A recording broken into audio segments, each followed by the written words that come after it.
Barry Glennon is the head of the New Hampshire Bureau of Securities Regulation.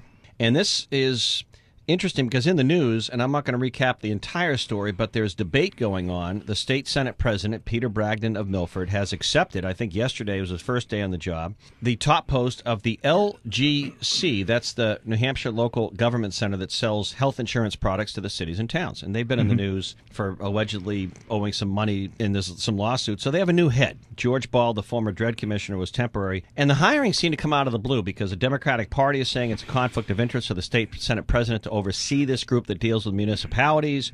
Ted Gatzis, the mayor of the state's largest city, you just said hello to in our studios, thinks it's that he should step down as Senate president if he wants the job.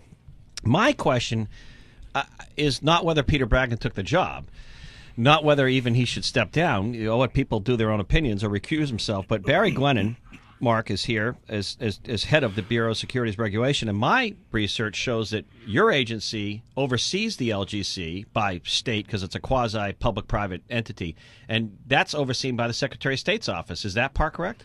I'm sorry, go ahead, Barry. Yep, that's absolutely correct. So you oversee the Bureau of Securities Regulation and the Secretary of State's office. I guess the New Hampshire news media could be here right now covering this. If they're listening, just credit our show, New Hampshire Today, WGIR and Newsradio 96.7. Did you know about the hiring of Peter Bragdon, the state Senate president, for this pretty lofty in terms of an executive salary position?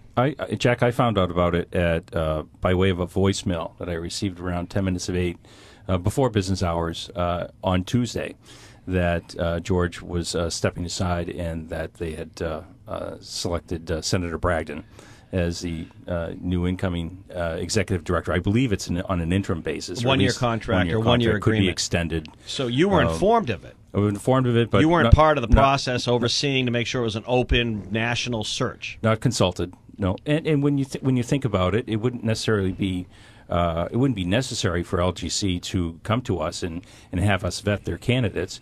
I can tell you that at one point in time, and not too long ago, we had a discussion with them, and we've been dealing with an independent consultant who's been helping us assess some of their numbers and things like that. And at that time, there was discussion that, well, if there is an executive director or a candidate, we'd like to have him review or vet, some of the candidates, and they encouraged that process, but we weren't really involved with it. So just to recap, and I'm going to let Mark Hebert from the Harvard Group take over. You were not consulted prior to a phone call on Tuesday morning that they had made a decision. That's right.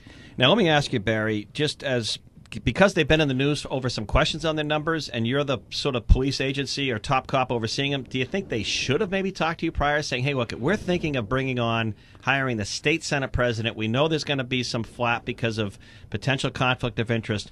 What's your opinion on this? Do you think they should have reached out to you or your people? Well, it's an interesting question. Again, it kind of gets back to what I said before. It's not really our role to decide who would be executive director. Right. However, we could have in advance pointed out certain concerns that we would have. I know I'm being a little vague here. No, I appreciate you being here. But we do know that the local government center has their own lobbyists.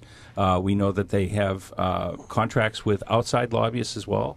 I know that Senator Bragdon has indicated that all of those activities will occur within the New Hampshire Municipal Association, but there are other entities. There's Health Trust, Property Liability Trust. These are all separate entities within LGC, and they have their own lobbyists as well.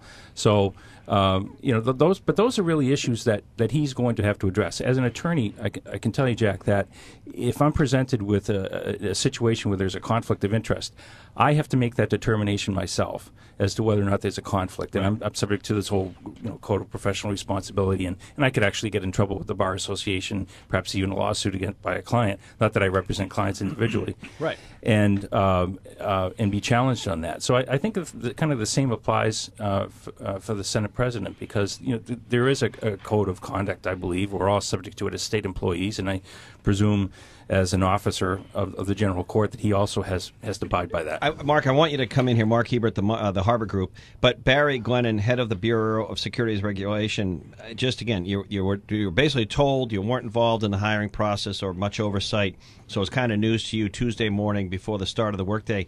But do you think it's going to be hard for the Senate president? You're an attorney. You're head of this oversight agency to kind of walk that line and not get into situations where he's going to have to recuse himself dealing with municipalities? Well, because the Democrats are blasting away saying it's a conflict of interest. I'm sure the Republicans would be saying the same thing if Sylvia Larson, state senator, a Democrat, took the job and wanted to stay on as senator. Do you think it's going to be hard? Well, I would really hesitate to kind of step into the political foray of things. We try to remain apolitical in all regards, simply because we're organized under the Secretary of State, and he's the Chief Elections Officer, and really try not to get terribly involved in that. All right. But I would say that it's just going, like I said before, he's going to have to really examine the connections. I know that local government center and its entities are very much intertwined with lots of legislation out there. Well, we just had the mayor, who's a former state senator of the state's largest city, saying it'll be impossible for him to do that, basically. So well, is it the LGC board that hires their chief? Yes. Yeah. So that's a board issue as well. It is a board, and they have some things. Here's where I'm coming from, Mark, because it's you and I can talk conversation, and then I want you to take it away with our guests. And I do appreciate Barry Glennon very much for your straightforwardness and your decency and all that. Mark, but this is my problem. A lot of people don't know about this group. They're in the news for a $50 million lawsuit. Mm-hmm. Okay? There's already some contentiousness or debate. They have an interim director. They're hiring a new person. They had to know whether or not Peter Bragdon is immensely qualified or not, that hiring really someone as powerful as the governor, who's going to continue to be state senate president, was going to raise some eyebrows. They had to know that. Sure. And was that best for this agency? Was that best for this agency at this time? But maybe that was a bad decision. But, I mean, the Bureau of Security's job is to look for inappropriate behavior and inappropriate use of funds. Yeah, I mean, that's their job. But so we heard the mayor. It doesn't make any difference whose head. No, but the mayor was told, he said earlier before Barry and you were here, the mayor said he was told, because they dealt with him as the state's largest city, they dealt with the LGC, that they promised they were going to have an open national search for this. I don't think there was an open national search that we know about. Yeah. Well, that's a problem if that's the case.